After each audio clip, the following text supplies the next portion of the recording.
umukristo kugira ngo ubatizwe mu mazi gusa uzajya uza mu rusengero, ariko utafite imbaraga z'umwuka wera ubukristo bwakunanira. Nimuhabwa imbaraga nicyo gihe muzahaguruka mukavuga ubutumwa, mukahera i Yerusalemu ni Yudeya yose ni Samariya no kugera ku mpera y'isi.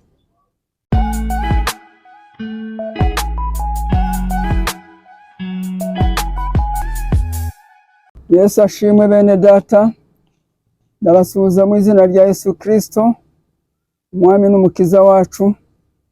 Ndi hano nkaba nitwa Pasteur Kanyamahanga Bernard, ndetse nifite n'irindi zina Imana yampaye rya Shabatatu.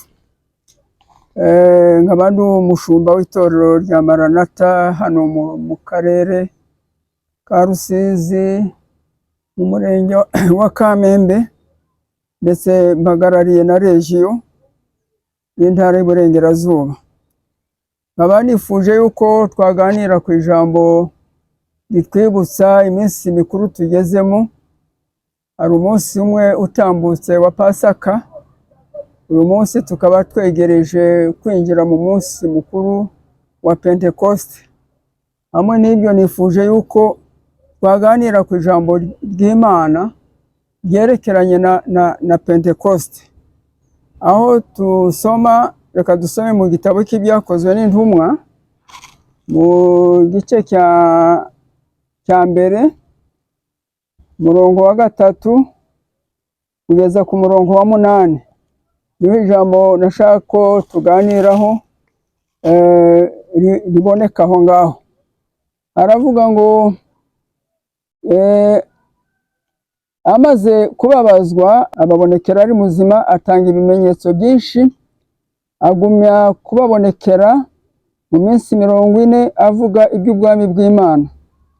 Nuko abateraniriza hamwe abategeka kutava i Yerusalemu, ati ahubwo murindire ibyo data yasezeranije, ibyo nababwiye. Nk'uko Yohana yabatirishaga amazi, ariko mwebweho mu minsi mike muzabatirishwa umwuka wera. Nuko bamaze guterana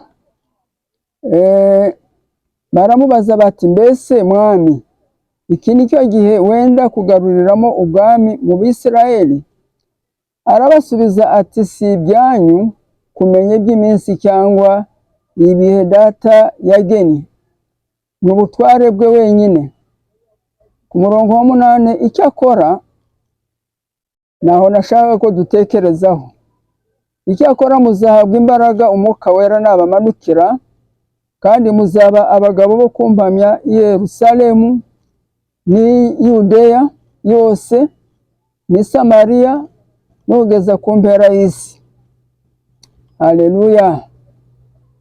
Hano ku murongo wa 8 murumva ko yashaka kubereka yuko bakeneye imbaraga, kandi imbaraga bakeneye ni imbaraga z'umwuka wera.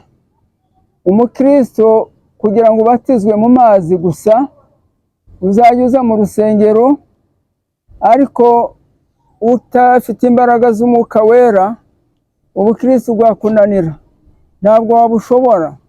Niyo cyatumye Yesu nawe wabanye n'abigishwa be yabonaga ko badashobora kugenda ngo batange ubutumwa bwiza badafite imbaraga.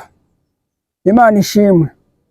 Rero iyo tuvuze Pentecoste tuba dushaka kuvuga ibiki? Pentecoste yabayeho kera no mu isezerano rya kera. Abayahudi, abayuda, ubwoko bw'Abayisiraheli bari bazi ibya Pentecoste, nk'uko bari bazi n'ubundi bya Pasaka. Cyane cyane iyi minsi 2 yari iminsi mikuru ku bwoko bw'Imana, kuko Pasaka bibukaga igihe Imana yabacunguye mu buretwa bwo kwa Farawo mu gihugu cya Egiputa, kandi akoresheje umwana w'intama ari we wagereranyaga Yesu Kristo uzapfira abantu bose kugira ngo bacungurwe. Kuko ayo maraso y'umwana w'intama Imana yababwiye ngo muyafate muyasige ayo maraso ku nkomanizo z'imiryango y'inzu murimo, no ku mpamo y'imiryango. Hanyuma marayika wo kurimbura abarwanya ubwoko bw'Imana natambuka akabona ayo maraso, azatambuka ace hejuru, ariko inzu itakingiwe n'ayo maraso azinjira umwana w'imfura apfe, ndetse no mu matungo. Yagenze gutyo kugira ngo bigera no ku mwana w'imfura wa Farawo. Hanyuma bibera Abayisiraheli gucungurwa, basubira mu gihugu cyabo cy'isezerano Imana yari yarabasezeranije, igihugu cya Kanani. Hanyuma kandi Imana ibayisezerano ngo nimugera mu gihugu cyanyu muzajye mwibuka iki gikorwa nabakoreye cyo kubacungura. Ibyo byaratambutse, ariko sasa Yesu amaze gupfa no kuzuka, hariya twasomye hatubwiye yuko yamaranye n'abigishwa be iminsi 40, ari kugenda abigaragariza ko ari muzima, kuko hari bamwe bashakaga gukeka ko ntabwo ari we wazutse, abandi ngo ni umuzimu. Ariko Yesu, igihe umunsi umwe abigishwa be bateranye, Yesu arababonekera, baramubona. Bamaze kumubona, babibwiye uwitwa Tomasi arapinga, aravuga ngo ntibishoboka, yewe ntabonye za nkovu ze ntabwo nakwemera ko yazutse. Hanyuma Yesu hano twasomye yaje guhura, ariko mbere yuko ahura n'abigishwa be, mbere ari kubasezera agiye ababwira ngo ngewe ngiye gusubira kwa Data. Ababwiye ko agiye gusubira kwa Se, barababara. Igihe wari ufite umuntu wawe w'ingirakamaro wizeye ugufasha mu bibazo, wahuraga n'ikibazo akagutabara, none akakubwira ko agiye, ntabwo wakwishima. Abonye bababaye arababwira ngo sasa ntimubabare, kandi ni byiza ko ngenda, kuko ndagiye ntabwo mwabona umufasha, kandi umufasha muzabona noneho ni umufasha uzabana namwe iteka ryose. Kuko mu isezerano rya kera Umwuka Wera yamanukaga ku bahanuzi, ku bami, bagahanura, ariko barangiza umurimo wabo yabakoreshagamo Umwuka Wera akagenda. Ariko Umwuka Wera we wari wo kuzabana n'intumwa cyangwa abigishwa ba Yesu bamwizera iteka ryose. Rero hano twasomye ngo Yesu amaze kubabonekera muri iyo minsi 40, ngo bo barishima, baravuga ngo sasa tubwire, ubu noneho ubwami bwawe ugiye kubwimika. Kuko tujya dusoma no muri Bibiliya aho nyina wa Yohana na Yakobo bene Zebedayo yagiye uwo mubyeyi yagiye asaba Yesu ngo mu bwami bwawe uzareke abana banjye umwe yicare iburyo bwawe undi yicare ibumoso bwawe. Ni ukuvuga muri guverinema yawe hazaboneke aba bana, bazaboneke nabo muri guverinema bakora imirimo. Ariko Yesu agiye kubabwira ngo ibyo ntabwo ari ibyanyu, yo kumenya ibihe n'igihe Data yateguje, nibyo wenyine, ni Imana yonyine. Ariko hamwe n'ibyo mugumi Yerusalemu, nimugumi Yerusalemu mutegereje isezerano Data yasezeranyije, nibwo muzahabwa imbaraga. Nimuhabwa imbaraga nicyo gihe muzahaguruka mukavuga ubutumwa, mukahera i Yerusalemu ni Yudeya yose ni Samariya no kugera ku mpera y'isi, bakagera no muri Afurika hano mu bihugu byacu, bakagera no muri Europe mu bazungu, bakagera no muri Aziya, muri Amerika, muri Australia, imigabane yose y'isi ubutumwa bwa Yesu Kristo bukageramo. Ariko nta kuntu bwari kugenda abigishwa bakira abanebwe badafite imbaraga. Niyo cyatumye bavuga ngo mugume aho ngaho mutegereze muhabwe imbaraga. Haleluya. Pentekoste nasobanuye Pasaka, ariko Pentekoste nayo bamaze kugera bari mu butayu, Imana yababwiye ngo nimugera mu gihugu cy'isezerano, nimuhinga imyaka mugasarura, muzajye mugera imbere y'umutambyi, mutange ituro ry'ishimwe muvuga ngo Mana warakoze, ntabwo washatse ko dupfira mu butayu, none turi mu gihugu cyacu wadusezeranyije. Dore umuganura tuzanye nguyu. Bakazunguza amahundo y'amasaka y'ingano imbere y'abatambyi bashima Imana. Ryari itegeko ku Bayahudi. Iyo tubisomye mu Balewi ibice 23 umurongo wa 9 n'uwa 11, wasanga mu magambo aho ngaho, nuko nta mwanya kugira ngo bashe kubasomera aho ngaho, ariko umuntu wese yafata Bibiliya ye akankurikira akajya asoma aya magambo. Rero kuva kuri Pasaka kugira ngo bagere ku munsi wa Pentekoste, babaraga amasabato cyangwa ibyumweru 7, ariyo minsi 49.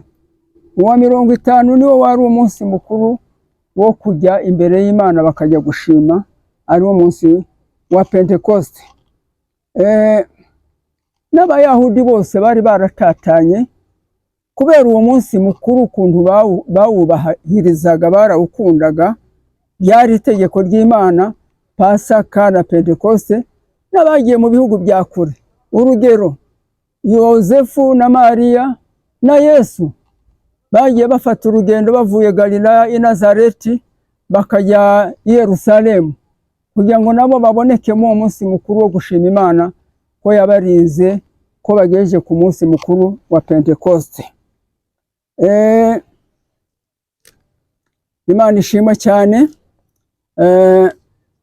Rero iyo ni Pentekoste y'Abayahudi tuvuzeho mu ncamake y'ibisarurwa, ariko hakabamo Pentekoste sasa tugomba kumenya twebwe, tugomba gusobanukirwa. Ni Pentekoste ya Gikristo, Pentekoste igihe umwuka wera Yesu yagiye asezeranya abigishwa be, Pentekoste ko atazabasiga nk'imfubyi, umunsi umwuka wera amanukira abigishwa ba Yesu. Ukuvuga Yesu yagiye abaha isezerano yuko bazahabwa umwuka wera. Umwuka wera azabamanukira, niwe uzaba umufasha, azababera umufasha, uzabana nabo iteka ryose, umwuka w'ukuri. Ntabwo nzabasiga nk'imfubyi. Ibyo ushobora kubisoma muri Yohana ubutumwa bwiza ibice 14 uhereye ku murongo wa 15 kugeza ku murongo wa 18. Yababwiye ngo ngiye kwa Data, kandi nta uri kumbaza ngo ugiye hehe, kuko nababwiye ibyo byose, nabibabwiye byose tukiri kumwe. Kandi ndagiye, uwo mufasha ntashobora kuza, kandi uwo mufasha nuzemeza abantu b'isi kugira ngo babashe kureka ibyaha, abereke yuko n'umunyabyaha azahanwa, azarimbuka. Uwo mwuka wera ngira ngo benshi bagiye bakizwa ari uko yumvishe ijwi ry'Imana rimuburira, rimwereka yuko adashatse kureka ingeso mbi arimo azarimbuka.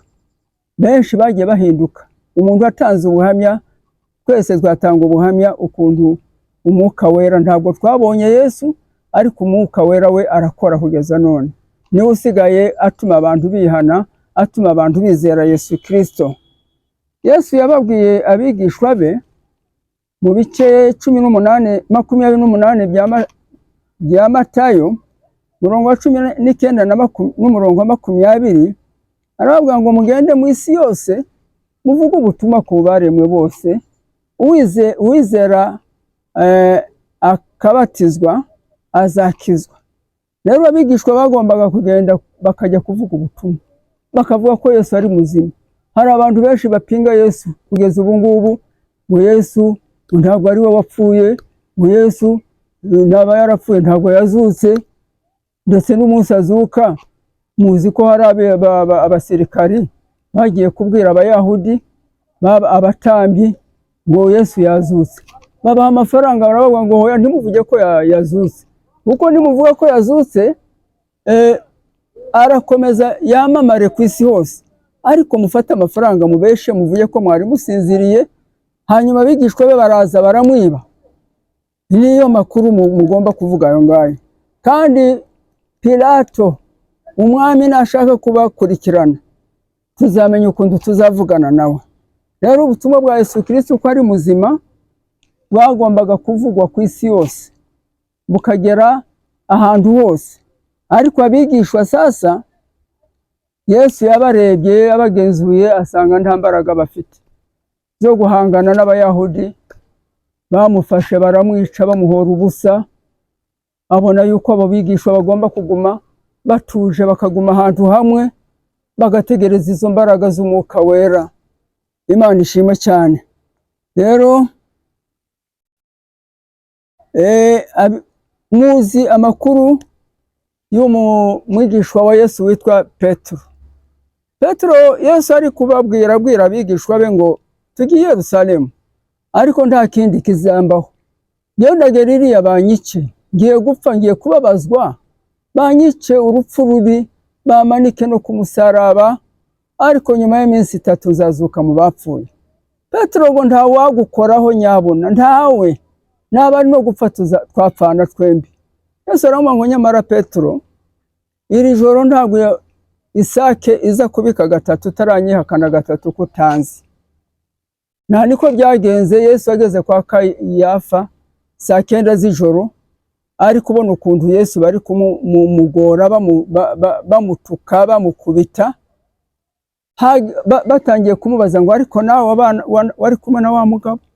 Arahakana guriya n'ukuri ntabwo muzi. 3 kose isake irabika. Nta mbaraga bari bafite zo kugira ngo bagende bavuga ubutumwa ku bantu bose ku isi hose.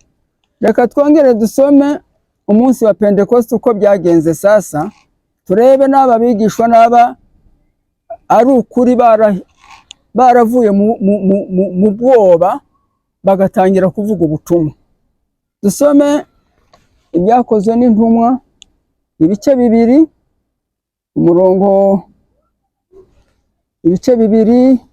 umurongo wa mbere kugeza ku wa 4. Turaza gukomeza dusome n'ahandi. Ibice 2 umurongo wa mbere n'uwa 4. Umunsi wa Pentekoste usohoye, bose bari hamwe mu mwanya umwe bahuje umutima. Nuko umuriri ubatungura uvuye mu ijuru umeze nk'umuyaga uhuha cyane, ukwira inzu bari bicayemo. Haboneka indimi zigabanije zisa n'umuriro, ururimi rujya ku muntu wese wo muri bo. Bose buzuzwa Umwuka Wera, batangira kuvuga izindi ndimi nk'uko Umwuka yabahaye kuzivuga. Haleluya. Umwuka Wera aramanuka. Amaze kumanuka uwo munsi ibintu birahinduka. Umwuka Wera amaze kumanuka, ngo bumvishe umushitsi mu nzu. Bumva umuntu wese atangiye kuvuga mu ndimi zitandukanye. Kandi aho ngaho ukomeje gusoma, hari hateraniye abantu b'amoko menshi, b'amoko yose, baje ku munsi mukuru wa Pentekoste yahindi y'Abayuda. Ariko noneho batangira kumva amagambo abo bigishwa ba Yesu bari kuvuga, ari amagambo abashinja ibyaha. Abayahudi bamwishe bakamubamba.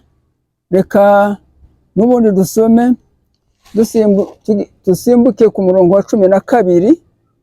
Haravuga ngo bose barumirwa, bibayobeye barabazanya bati mbese ibi ni ibiki? Abandi barabanegura bati basinze ihira. Ariko Petero wa undi navuze wamuhakanye ahagararana nabo 11, ababwira ijwi rirenga ati yemwe bagabo b'i Yudaya n'abatuye i Yerusalemu mwese mwe, ibi mubimenye kandi mwumvirize amagambo yanjye. abandi basinze nk'uko mwibwira, kuko ubu ari isa ya gatatu. Haleluya. Petero wa wundi w'umunyabwoba, abantu batangiye kunegura ngo uriya rusaku bari gusakuza kuriya ni ukubera inzoga banyoye basinze. Petero kubw'umwuka wera bakiri mu nzu ahera ko akingura umuryango asohoka hanze. Asohotse hanze atangira kubabwira ngo ibi bintu mubimenye mwebwe, aba bantu ntibago basinze. Kwanza murebe n'amasaha, itegeko ntabwo ryemera ko abantu basinda mu gitondo, haracyari saa 3, ntabwo basinzwe. Ku murongo wa 22 na 24, 22 kugeza kuri 24, aravuga ngo yemwe bagabo b'Isirayeli mwe, nimwumve aya magambo. Yesu w'i Nazareti, wa muntu Imana yahamirishije imirimo ikomeye n'ibitangaza n'ibimenyetso, ibyo yamukoresheje hagati yanyu nk'uko mubizi ubwanyu. Uwo muntu amaze gutangwa nk'uko Imana yabigambiriye, ibimenye bitari byaba, mwamubambishije amaboko y'abagome muramwica. Ariko Imana yaramuzuye, ibohoye umubabaro uterwa n'urupfu, kuko bitashobotse ko akomezwa narwo. Haleluya. Ni ukuvuga Petero wari agize imbaraga z'umwuka. Mbere yari umunyabwoba, ariko none avuye mu bwoba, yakiriye za mbaraga Yesu yababwiye. Yarasohotse ndetse we yatangiye no kubashinja ibyaha ko ari bo bamwishe, adafite ubwoba ko bashobora kumugirira nabi. Arabihamya kabisa, abashinja ko ari bo bishe Yesu Kristo. Yesu atakiri umunyabwoba, hano ku murongo wa 36 kugeza kuri 38, hari ayandi magambo aho ngaho. Aravuga ngo nuko abo mu muryango wa Isirayeli bose ntibamenye badashidikanya yuko Yesu uwo mwabambye Imana yamugize umwami na Kristo. Abo bantu bumvise ibyo bibacumita mu mitima, nuko babaza Petero n'izindi ntumwa bati, bagabo bene data, mbese tugire dute? Petero arabasubiza ati, mwihane umuntu wese muri mwe abatizwe mu izina rya Yesu Kristo, ngo mubone kubabarirwa ibyaha byanyu, kandi namwe muzahabwa iyi mpano y'umwuka wera. Kuko isezerano ari iryanyu n'abana banyu n'abari kure bose, abazahamagarwa n'Umwami Imana yacu. Nuko akomeza kubahamiriza n'andi magambo menshi, arabahugura ati, mwikize ab'iki gihe. Imana ishimwe cyane. Ni ukuvuga Petero yakoze akazi gakomeye, amaze kwambikwa imbaraga z'umwuka wera. Abantu 3,000 barihanye. Bamaze kwihana, bonyine bagiye bavuga ngo niki twakora? Amagambo ko aducumitse mu mitima, turakora iki? Turatsinzwe n'urubanza, n'abatwe twamwishe dukora iki? Naho ngo mwemere basi mwihane kandi mubatizwe mu izina rya Yesu. Haleluya. Itorero nicyo gihe ryatangiye neza, itorero rya Kristo. Igihe abantu 3,000, hari amatorero yacu dufite adafite n'abantu 200, ariko 3,000 byabonetse byihanye uwo munsi, batangira gukorera Imana. Imana ishimwe cyane.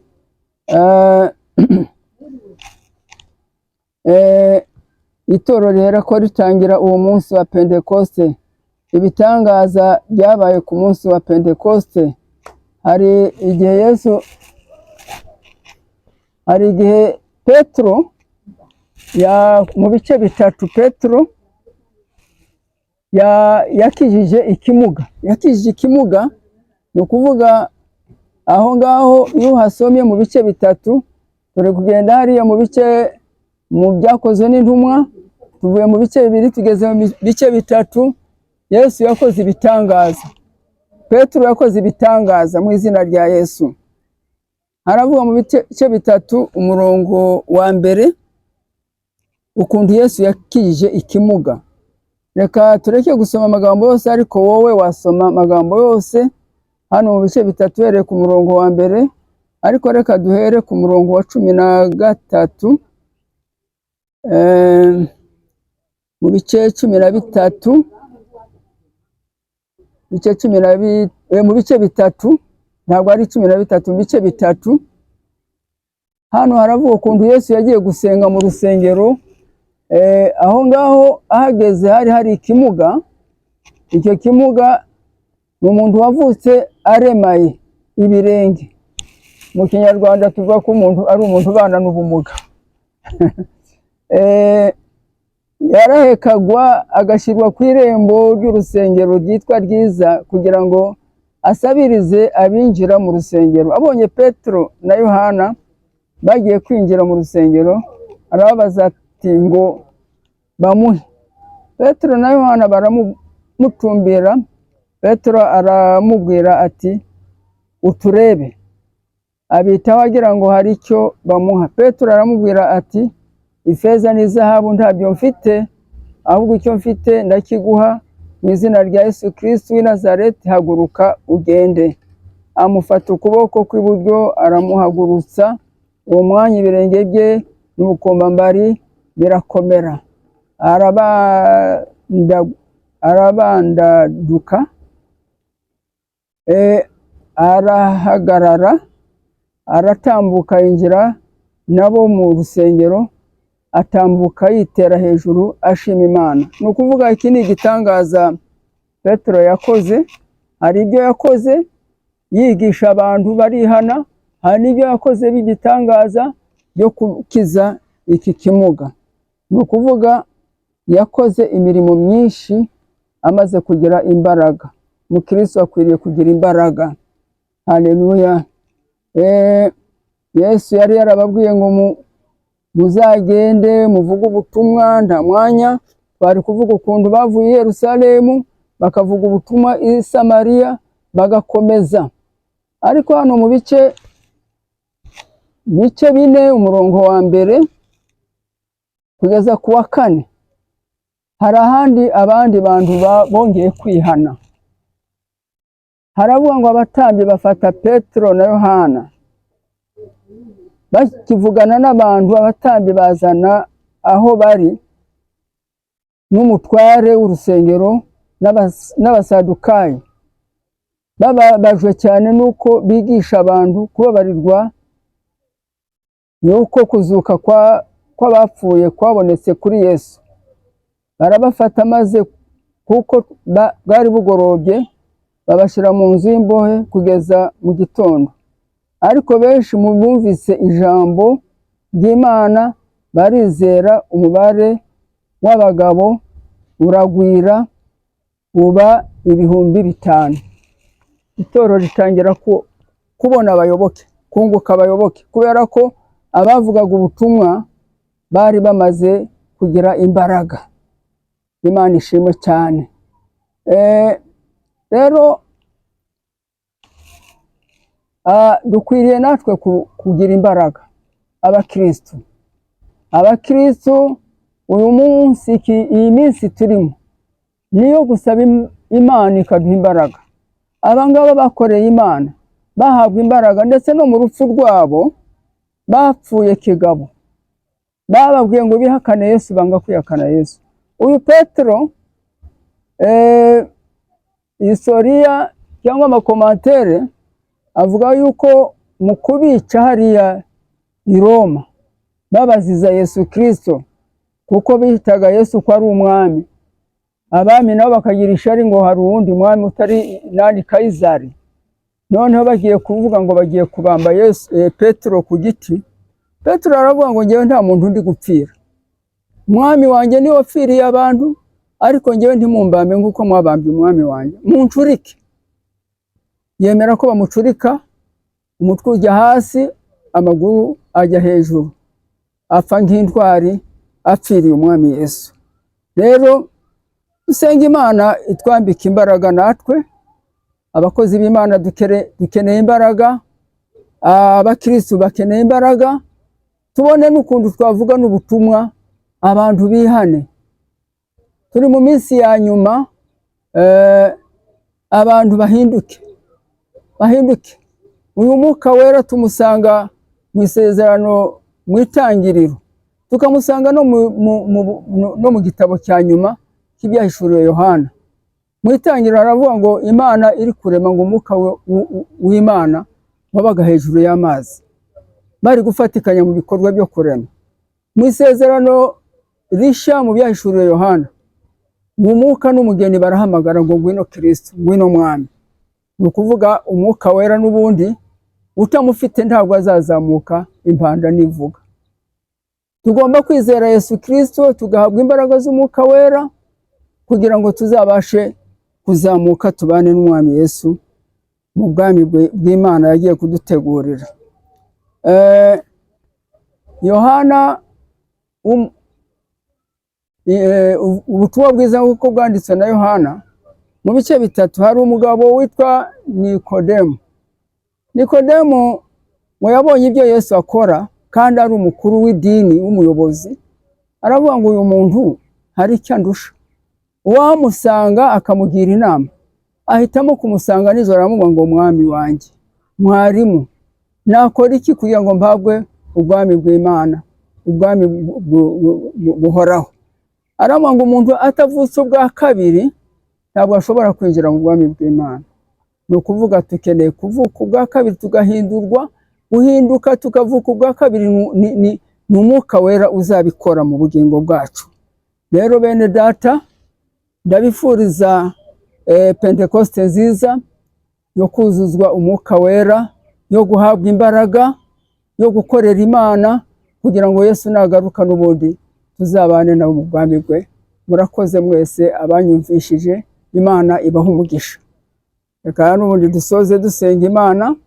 Mana urakoze, ubutumwa nari mfite n'ubu ngubu ndabutanze.